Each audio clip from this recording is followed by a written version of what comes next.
Hey everyone, in this video I'll show you how to easily download Instagram videos on iPhone or Android. So you can download IG Reels, Stories, or IGTV. And if you're new to the channel, please go down below and consider subscribing and leaving a like.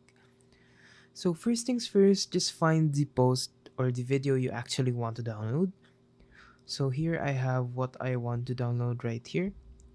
So just click on this little arrow here on the right. So the share icon, and then just click on copy link on the bottom here. So once that has a check, now you have copied the link already. So just go to your browser and search for Snap Insta. And once you're here, just click on this, the first result. And all you gotta do now is just click on paste. Alright, so as you can see, it's already pulled up the video that I want to download. So just click on download video.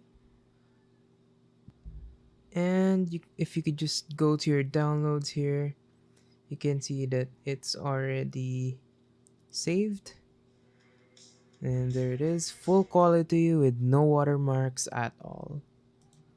Alright, so if you found this video useful, don't forget to hit the like and subscribe button to watch all the upcoming videos, and goodbye.